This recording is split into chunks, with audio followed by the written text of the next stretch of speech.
This is an interview that it's going to sound current because we were right. But here's me and Molly on July 15th, 2004. You're a real broad is what you are. 40 years of covering politics.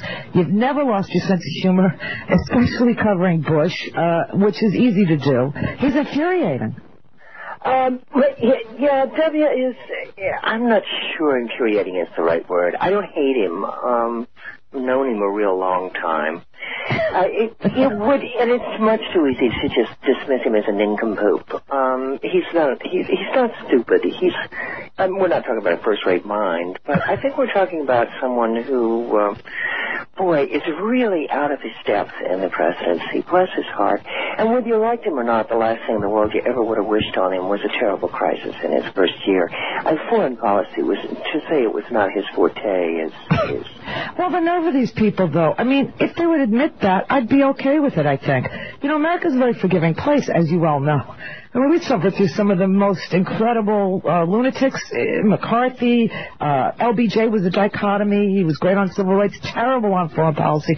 You know, we've suffered through some very strange things. We've gone through grief together. We've done a lot of things as a country, but I don't think anybody has ever seen Dan Quayle as president before. And, you know, I think people are saying, well, why is he continually scaring us and not telling us what to do? And they're getting angry at him is what it is. Well, I hate to take this dodge because I'm not one who thinks that, you know, George W. is merely a puppet and the real brains are, you know, Karl Rove or Dick Cheney or somebody. But we did think when he went in 2000, those of us who've known him for a long time, that, well, yeah, it's true, he doesn't know much about the rest of the world, but he's going to have this terrific team of advisors, and he's going to have Colin Powell and Condoleezza Rice, and these people are sharp, and Rumsfeld and Cheney have been around the block a few times, so this, you know, how much trouble can he get into? And I think a couple of things happened. One is that he really was captured, probably even before he was elected, by the neoconservative wing of hawks in the Republican Party. And then an even eerier thing, maybe because they were frightened after September 11th, as everybody was, they stopped listening to people who didn't agree with them. And that's how it's real easy to get into trouble that way. Well, we are in trouble. I mean, if you listen to Tom Ridge, who says the terror warnings are not political, and then you hear George say, I'm George W. Bush, and I approve this message, you know, then you sort of kind of say to yourself, why are they doing this to us right before an election, and why doesn't it come with official information and instructions? I mean, I'm a freaking broadcaster. I'm supposed to be able to tell people what to do. I have no clue. This queen and duct tape, this is the best we've gotten from them. Right. Go shopping, don't vote. This is their solution day. It's just mind-blowing. I know. And when you talk about foreign policy, see, this is what aggravates me. You do have John Edwards, who's a newbie as far as government work, let's say, but he's a guy who spent 5 years on the Intelligence Committee. I think he knows a thing or two about a thing or two to do with keeping us secure. Well, more than W knew from being governor. Exactly. And, you know, when you argued through, you know, using Shrub and I learned so much from that book. I didn't know the Texas legislature only met like once every 2 years. Oh, yeah. There are a lot of people who think that's too often. Yeah, from what I can see, it might be. But, and you know, they only apparently like people with very good hair. I just told people, this guy has found a way to keep children out of the health insurance program. He's found a way to make Texas 50th in education, but I think George thinks that, you know, Guam counts, so he's not in last place or something. I don't know what his rationale was, but people sat there and told me, well, his father was president, disqualifies him to be. Well, there really was a widespread impression that he'd been elected twice, governor of a big important state, right. Texas, whether you like it or not, big. And so, you know, that's at least as much qualifications as Ronald Reagan ever had, and a lot of other people we've met a name.